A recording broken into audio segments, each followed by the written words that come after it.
안녕하십니까. 증시각도 시청자 여러분, 투자자 여러분, 그리고 독일마을 여러분 반갑습니다. 오늘 아주 재미난 시간 가져볼 텐데요.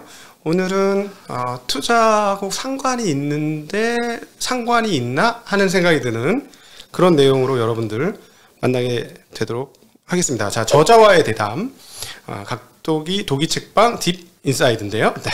오늘은 부자, 관상, 기술이라는 신기한 책을 쓰신 성균관대학교 김영환 교수님, 김영환 박사님하고의 만남 시작하도록 하겠습니다. 교수님 어서 오십시오. 네, 안녕하세요. 네, 안녕하세요. 닥터 파이낸스의 김영환 교수입니다. 네, 유튜브 채널 닥터 파이낸스도 지금 운영을 하고 계시고요. 성균관대 경영학부 네, 그렇습니다. 교수시죠? 예. 네, 자기소개 잠깐만 해주시겠습니까? 네, 저는 성균관대학교 경영대학의 재무관리, 네. 작년까지 이제 주임 교수를 했었고요. 네. 2015년부터 그 성균관대학교에서 지냈고 글로벌 경영학과 학과장도 19년, 20년에는 했었습니다. 네, 굉장히 젊어 보이시고 네, 학과장은 야 그렇게 감사합니다. 나이가 어린데 젊은데 그렇게 빨리 학과장을 돼서 이렇게 생각하실 분이 있을 수 있어서 참고로 말씀드리면 저하고 동갑이세요. 72년생입니다. 다 같이. GT 화이팅. 오늘 근데 그 경영학과 교수님이 지은 책이라고는 정말 놀라운 지금 밑에까지는 잘 안 보이는데 이 부자, 관상, 기술, 뭐 부자까지는 괜찮아요. 뭐 그럴 수 있죠. 경영학과가 사실은 어떻게 부를 관리하는지의 얘기인데 관상이 들어왔습니다. 관상이 동양학 책인가? 이거 뭐 주역 관련인가? 뭐 이런 생각이 좀 드는 네. 내용인데요. 아니 경영학하고 관상하고 도대체 무슨 상관이 있습니까? 네, 그게 이제 또 후크가 들어가는 건데요. 이 책에서 네. 사실 저희 집사람도 꼭 관상이란 말을 집어넣어야 되냐 하는 얘기를 했었습니다. 하지만은 뭐 인상이라고 보셔도 되고요. 지금 경영이 대융합의 시대라고 그러지 않습니까? 네. 그래서 기존의 여러 가지 공학적으로 비정형 데이터들을 여러분들이 가지고서 이제 투자에다 활용을 하시는데 그 중에 하나가 뭐냐 하면은 CEO의 얼굴, 그 다음에는 음성 피치, 그 다음에 얼굴 표정, 이런 것들이 회사의 경영 스타일과도 같이 가더라 하는 그런 발견들이 계속 나오고 있습니다.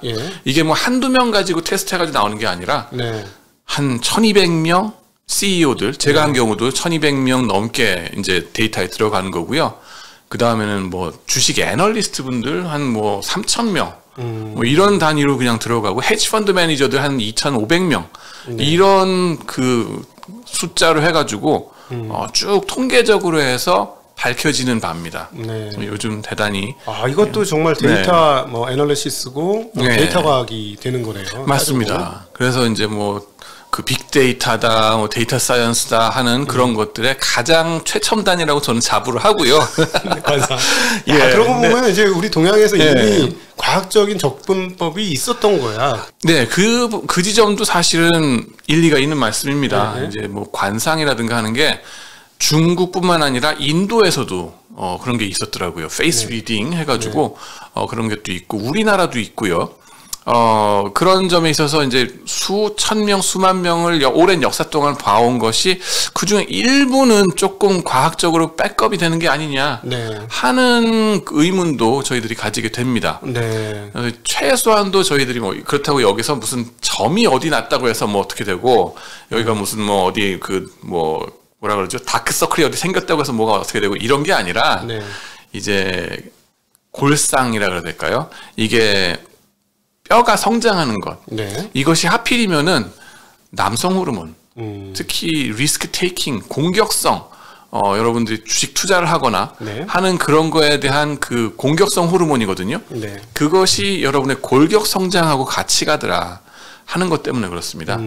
다른 뭐 운적인 것 이런 것보다도 그런 위험 성향을 좌지우지하는 호르몬과 이런 것들이 그 호르몬의 흔적 이런 것들이 군데군데 나타난다는 거죠. 저도 이거 보면서 많은 생각을 했었는데 사실은 투자를 할 때 하나의 저 이제 가치 투자 베이스이긴 합니다만 가치 투자 베이스인 사람들이 하나 검토하는 것 중에 하나가 CEO의 성향이 어떠느냐. 그렇죠. 그거 분명히 중요하게 보거든요. 왜냐하면 네. CEO가 그냥 상장했으니까 이제 다 됐어 이런 데는 절대 투자하면 안 되고요. 네. 사업에 대한 욕심이 좀 있으면서 주도 면밀한 이런 사람들이라면 대체적으로 성공할 확률이 상당히 높죠. 그러니까 사업에 대한 애정이 각별해야 되고 특별히 절대적인 부분은 벤처 캐피탈로 가면 이건 진짜 절대적인 영향입니다. 그렇죠. 예, 거의 뭐 다른 거 구분하기가 데이터가 벤처 캐피탈에 투자할 회사들은 데이터가 쌓인 게 없기 때문에 네. 과거에 성공을 했다거나 또는 그 대주주 그리고 대표의 성향이 어떠느냐에 따라서 사실 결정되는 거기 때문에 네. 사실은 이게 뭐 관상이라고 그래서 무슨 뭐 웬 관상이야 이렇게 표현할 수 있겠습니다만 의외로 굉장히 네. 중요한 투자의 툴이 될 수 있다라고 저도 개인적으로 생각이 들고 네. 이 책을 읽으면서 이제 옛날에 한국의 기업을 일으켰던 몇몇 분들의 얼굴이 생각나더라고요. 뭐 정주영 회장, 네. 뭐 이병철 회장 이런 분들이 보고 봤더니 좀 그런 것도 같아라는 네. 생각이 많이 들었어요. 네. 그게 이제 여러 가지 이제 좋은 지적을 해주셨는데요. 최근에는 또 그 네이버나 카카오 네. 우리 설립자분들 있잖아요. 네. 이분들 이혜진 GIO하고 김범수 의장하고를 제가 여기다 비교 대조를 해놓습니다. 네. 이 책에 보시면은. 근데 한 분은 이혜진 GIO 같은 경우는 상당히 여성형의 관상이다. 우리가 이제 보면은 이제 얼만큼 이게 납작하냐 홀쭉하냐로 봅니다. 그래가지고 남성 호르몬이 많이 배출됐을수록 이게 납작한 요쪽은 이게 별로 성장을 안 하는데 광대뼈가 벌어진다는 거거든요. 네. 김범수 의장 보면은 얼굴이 딱 그런 상이에요. 그리고 특히 중국에 같은 경우는 마윈 있죠. 마윈 예, 여기가 여기가 엄청 발달하고 여기는 안 올라갔어요. 네, 턱도 이렇게 발달하고. 네, 맞습니다. 그런 것처럼 그분도 또 보면은 뭐 김범수 의장도 얘기를 하지만은 자신은 흑수저에서 엄청나게 이제 자수성가를 했다고 말씀하시지만은 마윈 회장도 엄청 자수성가한 스타일이잖아요. 네, 그렇죠. 이게 같이 간다는 겁니다. 반면에 이혜진 GIO 같은 경우는 여기가 좁습니다. 네, 가름하죠. 은둔형 CEO라 그러잖아요. 또 그분이 네. 이분이 좀 동문회 같은 데도 안 나오신다고 유명합니다. 네. 좀 나오셔야 되는데. 네. 근데 그런 이제 사람도 별로 안 만나시고 계속 리서치나 아니면 이쪽으로만 계속 공부하시면서 그쪽으로 드라이브 하시는 스타일이 따로 있고 네. 사람들 많이 만나면서 교제 많이 하면서 또 인수합병 많이 하면서 네. 빠른 시일 내에 성장을 추구하는 스타일이 네, 네. 또 따로 있다는 겁니다. 네. 그걸 우리가 진작에 알았으면은 참 더 그 투자에 더 재미가 있었을 텐데 네. 하는 생각도 들고요. 말씀하신 대로 이 벤처라든가 프라이빗 에퀴티 쪽에서 보시면은 뭐 이 역사가 짧은 그 회사들을 투자하실 때는 네. 재무적인 기록이 없기 때문에 거의 없기 때문에 거의 사람 보고 투자하실 수밖에 없잖아요. 그렇죠. 그런 인간적인 요소들 그런 거를 무시할 수가 없다 하는 겁니다. 그런 데 있어서 숫자화된 데이터가 이제는 구축이 된다는 겁니다. 사실은. 그래서 이거를 앞으로 활용하실 여지들이 많이 있지 않겠나 하는 생각을 합니다. 네, 보통 홈페이지에 가면 대표의 얼굴이 있어요. 물론 이제 대주주 아닌 그 사장님의 얼굴이 있는 경우도 있지만 네. 보통 이제 중견기업 정도 수준 되면 대표하고 대주주하고 이렇게 일치되는 경우가 훨씬 더 높기 때문에 네. 사진을 보시면 그런 얼굴들을 확인할 수 있기 때문에 네. 투자에도 활용하실 수가 있을 것 같습니다. 그러니까 자, 그럼 어떤 네. 얼굴이 그 리스크 측면에서 본다는 거죠. 골격이 네. 쉽게 얘기하면 아주 쉽게 얘기하면 광대뼈 쪽이 좀 많이 발달을 하면 네. 리스크 테이킹을 좀 많이 하는 성향이고 네. 그다음 좀 가름하면 좀 더 이렇게 덜 분석적인 공격적이고 그렇죠. 훨씬 더 예술가적인 네. 그런 분들이라고 보셔도 괜찮을 것 같아요. 네, 네. 얼굴 이전에 살짝 말씀을 좀 더 드릴 거는 사실은 또 손쉽게 볼 수 있는 게 손입니다, 네. 여러분들. 네. 여기 보시면은 여기 제 책에도 이제 교수의 손하고 네. 펀드 매니저의 손 3개를 갖다 놓고서 비교를 드리는데요. 네. 요게 또 이제 여러분들이 태중에 있었을 때에 어머님이 얼만큼 남성 호르몬이 쏟아지셨는가, 폭발하셨는가 하는 거에 함수라 그럽니다. 그래서 요 가운데 손가락을 중심으로 네. 양쪽이 대칭이 돼야 된다 그러거든요. 발생학적으로는요. 대칭 아닌데 저는 지금 금융업에 지금 잘 오신 겁니다. 이게 보시면은 저랑 이렇게 딱 대비가 되시는데, 그죠? 예, 이 4번째 손가락입니다. 네. 2번째 손가락과 이 2개가 대칭이 되는 게 보통인데, 네. 남성 호르몬이 넘치신 분들은 요 네 번째 손가락이 깁니다. 지금 보시면은 예, 그렇죠. 남성 호르몬이 어머님께서 태중에 우리 각도기님을 잉태하셨을 때에 이 호르몬이 많이 나왔다는 거죠. 그렇게 해서 이런 분들일수록 어떤 발견이 있냐면은 트레이더로서 성공을 많이 하더라. 이게 케임브리지 대학의 존 코우츠 교수님이 탑저널에 벌써 내신 논문입니다. 네. 그분이 런던의 골드만삭스 트레이더들을 다 대상으로 쫙 조사를 해봤어요. 했더니 이게 긴 사람들이 훨씬 더 트레이딩 성적이 좋더라. 물론 손가락만으로 봐서는 가능성이 좀 있는 거네요. 금융업에 지금 천직에 오신 거라고 보시면 됩니다. 이거는. 그리고 제 친구들도 지금 사진 여기 보여드리는 게 펀드 매니저들 손을 딱 보여주거든요. 프라이빗 에퀴티 하시는 친구. 이 중에 한 분은 또 비트코인도 하세요. 네. 근데 친구 사진을 직접 찍어서 올렸다는 그렇죠. 허락 받고서 책에. 이거 한 겁니다. 그리고 다른 분은 또 박사과정에 프로페셔널 박사과정에 뭐 펀드 매니저들이세요. 그래서 보면은 이런 분들이 성적이 좋고 물론 대박 아니면 쪽박이다 하는 거고 그런 것도 있지만은 이런 분들이 더 과감하게 하신다는 겁니다. 뭘 하더라도. 그래서 이제 이거 보면서 역시 금융업종에 계신 분들은 이 통이 다르시구나. 리스크 캐파가 다르시구나. 이거 보면서 또 한 가지 느낄 수 있는 건 뭐냐. 교수는 이론가다 하는 겁니다. 저한테 종목 추천 묻지 마세요. 전 모릅니다. 그죠? 교수 투자해가지고 제대로 되는 거 별로 없다 하는 거 보시면 되고요. 다른 한 가지 케이스는 또 뭐냐면은 저희 교수님들 중에도 또 이게 기신 분들이 있어요. 우리 성균관대학교 파이낸스 교수님들 중에서 이게 제일 기신 분 신영석 교수님이라고요. 이분은 KB투자증권의 부사장님을 하다가 오셨어요. 현업에서 이미 펀드 매니저 하신 분이기 때문에 이게 긴 거지. 원래 교수 출신이 아니고. 원래 교수는 그렇죠. 이제 물론 박사를 월튼에서 하시고 나서 그죠? 그러고 나서 헤지펀드 미국에서 운영도 하셨습니다. 그런 게 이제 손에 나타나더란 겁니다. 신기하네요. 참 신기하죠.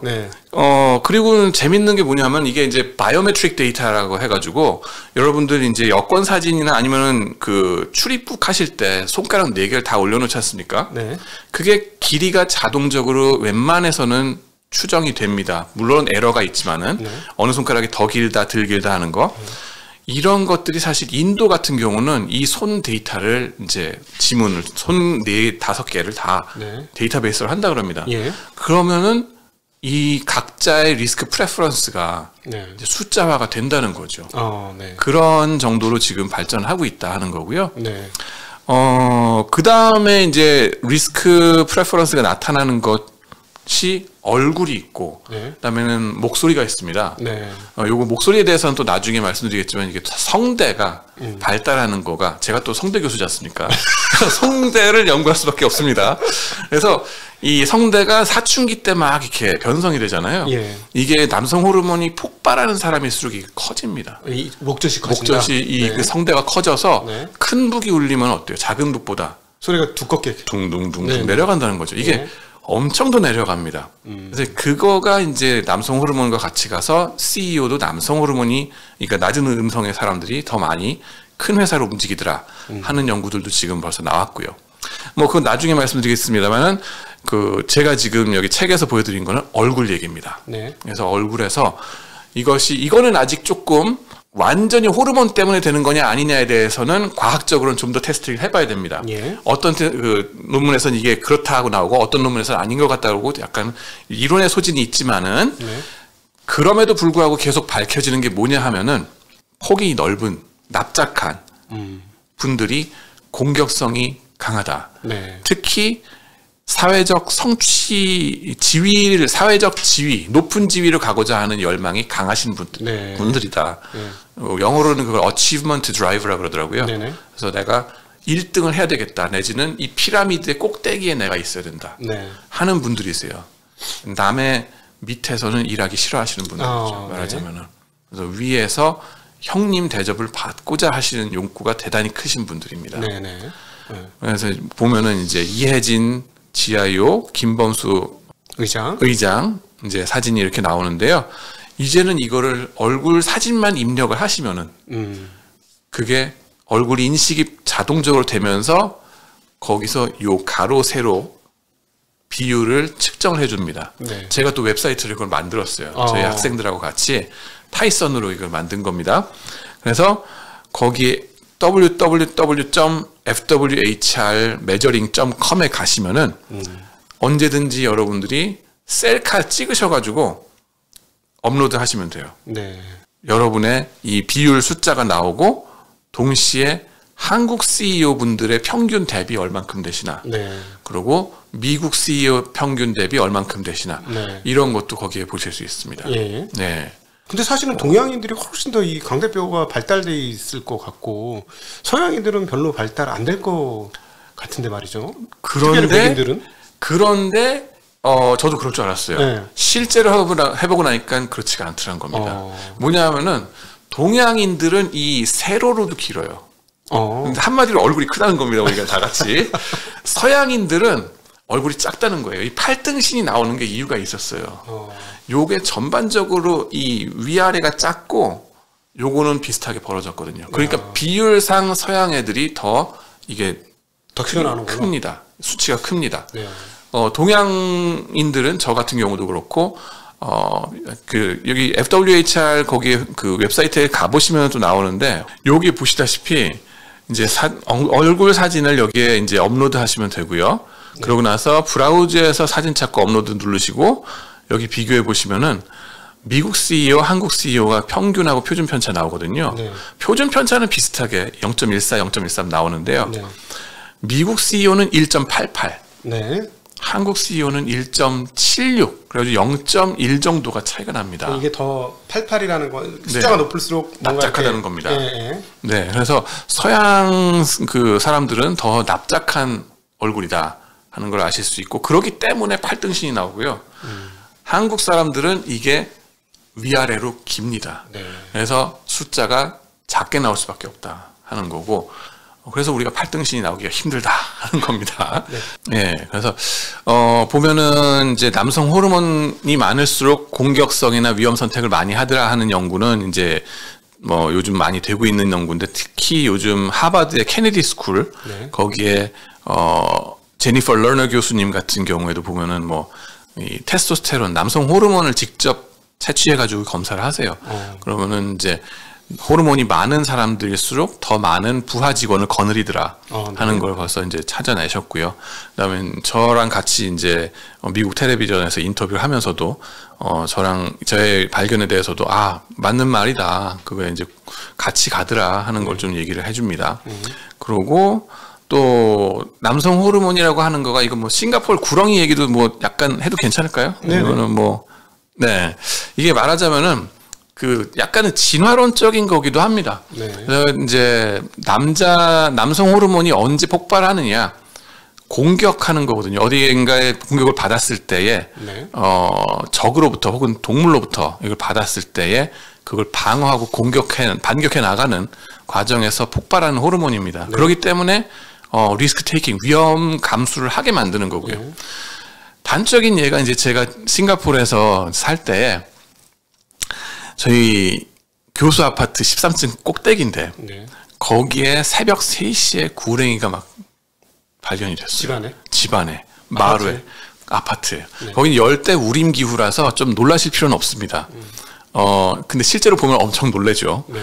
상상을 못했으니까 3m짜리 구렁이가 네. 저희 집에 침실 바로 앞에 거실에서 이렇게 낼름낼름 거리고 있는 거를 저희 도우미 분이 그 새벽에 화장실 가면서 불 켰다가 그걸 발견한 거예요. 얼마나 놀랐겠어요. 네. 깍 소리를 지르고 비명을 질렀는데 그 소리에 저희 집사람이 깹니다. 당연히 깨겠죠. 저는 못 깼어요. 왜냐하면 저는 옆에서 뭐 폭탄이 떨어져도 전 자는 사람이거든요. 네. 집사람이 딱 깨고 나서는 저를 이제 그 다음부터 막 깨우는데 그냥 깨우면 안 일어나니까 막 두드리죠. 이렇게 그래가지고는 이게 꿈이여 생시여 정도가 아니라 그냥 아프니까 일어났어요. 네. 네. 아프니까 청춘이다가 아니라 아프니까 깹니다. 네. 이거 꿈이 아니구나 생시구나. 딱 보고 나서는 집사람이 저한테 한마디 합니다. 뭐 좀 해봐 네. 하는 4글자 그 말을 하는데 정말 그 절박한 표정은 정말 평생 못 잊을 거예요. 네. 그 괴물 같은 동물이 침입을 했을 때 어떻게 뭐 좀 해봐. 네. 뭐 좀 해보고 우리 커뮤니티를 지키게 만드는 네. 그런 호르몬이란 거죠. 그때 어떡합니까? 당연히 명 받았으면은 나가서 튀어나가서 싸워야죠. 뭐 이것저것 가릴 거 없이 그냥 저도 구렁이한테 달려나가서 와 소리를 질렀어요. 그랬더니 이제 구렁이가 이제 책장 안에 또아리 트고 이렇게 들어갔어요. 그러고 나서 이제 나중에 경찰이 와가지고 그거를 집어갑니다. 집어가는데 그때 캠퍼스 세큐리티인 한 분이 와가지고 그 경비 아저씨시죠.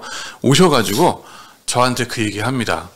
You are lucky야. 싱가포르 이 싱글리시가 들어가면서 You are lucky가 아니라 You are lucky야 그럽니다.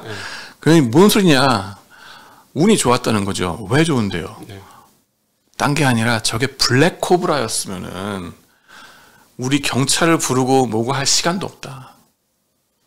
그냥 네 손으로 맨손으로 싸웠어야 됐고 그러는 과정에서 블랙 코브라가 너를 물었거나 아니면은 이 독을 쏴가지고 그죠? 눈에 명중시키는 애다 걔는. 그럼 실명되는 거라고. 그런 거예요. 그러니까 이게 말하자면은 그 뭐 좀 해봐 하는 남성 호르몬에 의해서 리스크 테이킹 할 때 이 뭐 아니면 또의 상황을 볼 수 있는 거죠. 저는 다행히도 뭐가 된 거고요. 그죠? 그래서 그 용기 있는 남편으로 그때부터 찍혀서 지금 이제 호강을 하고 살고 있습니다만은 잘못했으면 큰일 나는 거죠. 골로 셀 수 있었던 거죠. 그게 이제 남성 호르몬의 역할이라고 보시면 됩니다. 근데 그런 것들이 이제 조직을 구하는 상황에서도 나타난다는 거거든요. 그래서 이런 남성 호르몬이 많은 분들이 또 그런 걸 통해서 리스크 테이킹을 통해서 뭐 좀 해보다가 결국 지배자적인 위치로 가시는 거고요. 또 그걸 보호를 받을 만큼 사람들은 그분을 형님으로 모시는 그런 상황이 되는 거죠.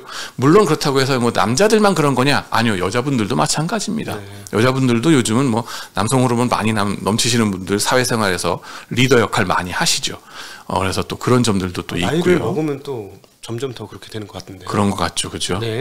또 남자들 같은 경우는 오히려 좀 줄어드는 것 같은 느낌입니다. 그래가지고 집에서 끽소리 못하고 저 같은 경우는 충성을 다하고 살고 있습니다만은, 보시면은 남성 호르몬의 이 가장 매스큘린한, 그죠?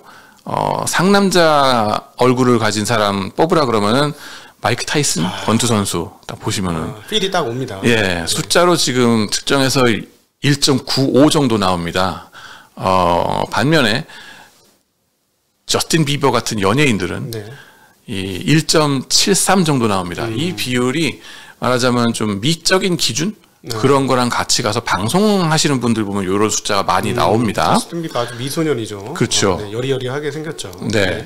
잭마 보시면은 타이슨보다 더합니다. 2.1 정도 나옵니다. 2.1. 엄청나네요. 그쵸. 그 샹하이 근처에 그 시골에 이 영어 선생님 하다가 저기까지 가려면은 세계 최대 전자상거래 업체 회장님이 되려면 얼마나 많은 리스크 테이킹 필요했겠습니까? 그러니까 공산당한테 큰 소리 쳤다가 그럴 수도 있죠. 형님 노릇 하려다가 골로 새는 경우입니다. 조심해야죠. 뭐 지금 어떻게 됐는지 모르겠습니다. 이비자에서 한번 발견됐다 그랬는데 그죠? 하여튼 그렇고요. 그게 이제 긍정적으로 풀리면은 아주 좋은 거고 잘못 풀리면 또 위험할 수 있다 하는 거고요. 그 다음에는 좀 더 공격성하고 같이 간다는 거예요. 그래서 이런 이 납작한 얼굴을 가지신 분들이 보면은 아이스하키 선수들의 경우도 폭행으로 자주 퇴장당하더라. 아이스하키에 보면은 그 페널티 존 있잖아요. 그 박스에 들어가서 많이들 계시더라 하는 거고요. 그 다음에는 마이크 타이슨 같은 경우도 그 유명한 97년에 이 복싱 매치 있잖아요. 핵 이빨로 등극하신. 그때 왜 깨무냐는 거죠. 화가 나서 깨물어 버렸죠. 그렇죠. 자기가 복싱을 해버리니까. 그렇죠. 자기가 완전 이길 거가 아니라고 생각됐으면은 뭔가 엄청 화가 나는 거죠. 그러면서 이제 공격성이 이런 식으로 나올 수 있다 하는 겁니다. 그렇게 되고 이게 이제 근자감하고는 조금 다른 각도다라고 보시면 돼요. 흔히들 이게 남성적인 이 얼굴이 근자감 많은 상이냐, 근거 없는 자신감, 오버 컨피던스, 그렇게들 질문들을 하시는데 희한한 건 뭐냐 하면은 근거 없는 자신감과는 또 다르더라는 거예요. 마이크 타이슨 같은 경우 이길 자신감이 엄청났으면 물질 않았겠죠. 이거는 당장 내가 인정받지 못하면 승질을 내는 그런 거기 때문에 근자감하고는 또 다르다는 겁니다. 네. 이게 왜 중요하냐면 나중에 회사 운영할 때 R&D 투자하는 데서 또 얘기 차이가 납니다. 네. 근자감이 많으신 CEO들은 R&D 투자를 많이 하세요. 네. 남이 알아주든 말든 단기적으로 네. 상관이 없어요. 그냥 노빠꾸로 계속 투자를 해가지고 혁신을 엄청나게 가져오시는 분들이고요. 네. 그거에 대비해서 공격성이 강하신 이 남성적인 얼굴을 가지신 CEO들은 R&D 투자에 조금 인색한 편입니다. 네. 그래서 네이버와 카카오를 좀 비교해 보셔도 네이버는 R&D를 많이 투자해요. 네. 카카오는 R&D 투자가 그 절반 정도밖에 안 됩니다. 네. 그래가지고 비판도 많이 받아왔었고요. 근데 왜 그러냐 하면은 남성적인 얼굴을 가지신 분들은 목적이 뭐냐 하면 당장의 그 실적을 내야 되거든요. 네. ROA 내지는 EPS라고 그러잖아요, 우리가. 네. 순이익을 많이 내야 되는데 R&D는 거기에 좀 걸리적거리는 존재가 됩니다. 왜냐하면 네. 비용으로 우리가 인식을 해야 되기 때문에 그거를 R&D를 어떻게든 줄여서라도 최대한 팔 수 있는 거 다 판다라고 생각하시면 돼요. 네. 그러다 보니까 R&D 투자에 조금 인색하게 된다 네. 하는 거를 저도 발견합니다. 반면에 이런 납작한 얼굴의 CEO들 내지는 매니저분들은 좋은 점이 뭐냐 하면은 적극적인 세일즈맨이다 네. 하는 겁니다. 이 공격성을 좋은 쪽으로 승화시키면은 네. 이런 분들이 훨씬 더 남들을 자주자주 만나고 자기 네트워크에 더 많은 사람들을 두려고 합니다. 네. 그러다 보니까는 그 물건을 팔아도 훨씬 잘 팔고 실적을 회사에 가져다 주는 거죠. 네. 정말로 뭐 좀 해봐 했을 때 당장 단기적으로 뭐 좀 해보는 분들이 바로 이런 분들이다 하는 네네. 겁니다. 그래서 공격성만 가지고 있으면은 이런 분들 출세하기 힘들 거 아니에요. 네. 근데 반면에 뭐 좀 해봐서 우리 집단이 실적을 빨리 내도록 하는 데는 이런 분만한 사람들이 없다는 거예요. 네네. 그래서 이런 분들이 인정을 받고 리더십에 가더라 하는 겁니다. 네. 네. 그러니까 사실은 카카오도 네. 사실은 지금 뭐 공격적이라고 해서 경영을 못했느냐 그거하고는 뭐 전혀 상관없죠. 실제로는 그쵸. 그 훨씬 더 네이버보다 작았던 회사를 그쵸. 실제로 시가총액으로는 이제 역전을 시키는 수준까지 왔으니까 네. 굉장히 그 공세적으로 회사를 늘렸으니까 다양한 그쵸. 회사를 네 맞습니다. 그래서 보시면은 네이버가 지난 20년 동안 올렸던 그 시가총액 그 변화 있지 않습니까? 네. 그거를 카카오는 10년 만에 해버린 겁니다. 네네. 놀라운 그 성적이죠, 사실은. 네. 네. 카카오 뭐 국민 앱, 뭐 국민 메신저 앱이 돼버렸지 않습니까? 네네. 요즘은 그뿐만 아니라 해외에서 교환학생들이 오잖아요. 네. 제 수업에도 한 20명 정도가 교환학생 유럽에서 와가지고는 미국하고 저한테 요청을 합니다. 네. 카톡방 좀 만들어 달라고. 아니 네가 카톡을 어떻게 하는데 그랬더니 오자마자 이건 뭐 국민 앱으로 벌써 다 아는 거예요, 애들이. 네. 그 정도로 인지도가 높아졌으니까 경영 성공한 거죠. 네. 또 그쪽에서는 네, 성공의 방식이 다르다 하는 겁니다. 네. 성공의 방식이 보시면은 이제 얼굴 인식을 하는 거 이 과정도 여기에 이제 설명이 돼 있고요. 네. 가로축에는 1, 2, 3, 4 해가지고 뭐냐면은 4분의 1로 나눴습니다. 네.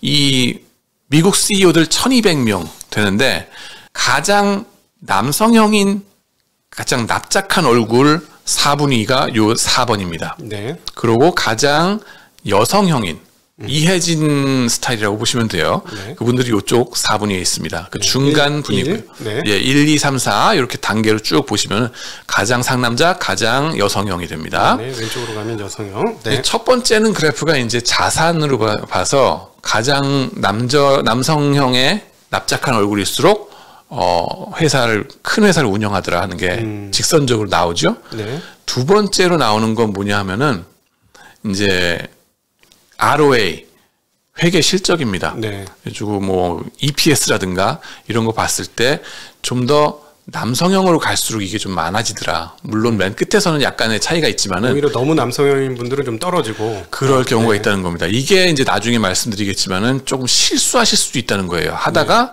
골로 셀 수 있다 하는 위험이 좀 있는 거고요. 하지만 이 트렌드는 있죠. 네. 그 다음에는 분식회계 가능성이라는 겁니다. 이 무리수를 둘 수 있다는 거예요. 이분들이 뭐 좀 해보다가 네. 분식회계 살짝 잘못했다가 걸릴 수가 있는 거거든요. 네. 이 그레이 에어리아라 그러잖아요. 회색 지대에 있을 수도 있고 그런데 살짝만 좀 어떻게 이익으로 안 될까?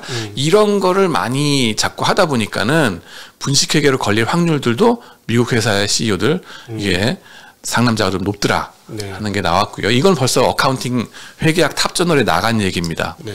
그 다음에는 사업에 자금을 조달하더라도 부채로 많이 조달을 합니다. 네. 빚을 많이 져가지고 빨리 이제 규모를 키우는 거고요.